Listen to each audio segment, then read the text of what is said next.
Japan का सम्राट एक जैन फकीर से मिलने गया।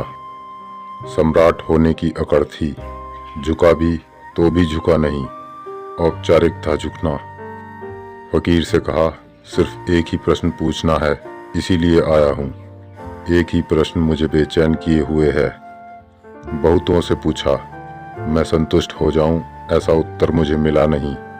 आपकी बड़ी खबर सुनी है, क्या आपके भीतर का दिया जल गया है? आशा लेकर आया हूँ, आप मुझे तृप्त कर देंगे। फकीर ने कहा, व्यर्थ की बातें छोड़ो, प्रश्न को सीधा रखो, दरबारी औपचारिकता छोड़ो, सीधी सीधी बात करो। सम्राट थोड़ा चौंका, इस तरह कोई उससे बोला नहीं था।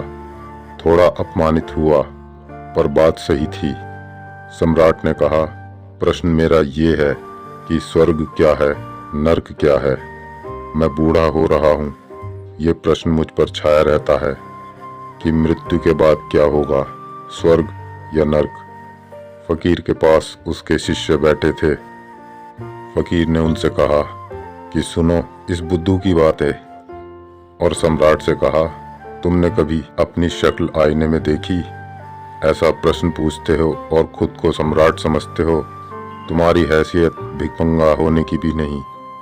सम्राट तो आग बबूला हो गया और मयान से तलवार निकाल ली। सम्राट की प्रतिक्रिया देखकर फकीर हंसने लगा और बोला, ये खुला नर्क का द्वार। एक ही क्षण में अस्तित्वगत उत्तर मिला, एक गहरी चोट। समझा सम्राट। तलवार वापस म्यान में चली गई और फकीर के चरणों में सर रख दिया। उत्तर तो बहुतों ने दिए थे, मगर शास्त्रीय ऐसा उत्तर जो प्राणों में चुभ जाए, ऐसा स्पष्ट कि और कुछ पूछने को बाकी न रह जाए। झुक गया फकीर के चरणों में। अब इस झुकने में औपचारिकता न थी, ये झुकना अब हार्दिक था।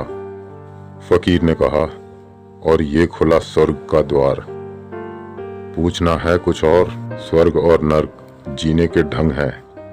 कोई चाहे यहीं स्वर्ग में रहे, कोई चाहे यहीं नर्क में रहे। स्वर्ग और नर्क कहीं और नहीं। मनुष्य के जीवन में यही घट रहा है, क्षण भर में स्वर्ग और क्षण भर में नर्क। ये बात किसी पशु पक्षी को नहीं समझाई जा सकती थी, और जिन मनुष्यों को ना समझाई जा सके वे केवल नाम मात्र के मनुष्य। वह सम्राट निश्चित ही मनुष्य रहा होगा, बोध के कारण। मनुष्य वही है जो मनन कर सके, जिसके सामने विकल्प हों, जो मनन पूर्वक चुन सके, यंत्रवत नहीं। ध्यान पूर्वक जागरूकता से एक विकल्प चुने, ऐसे जागे हुए जो एक एक कदम रखता है, वही मनुष्य है।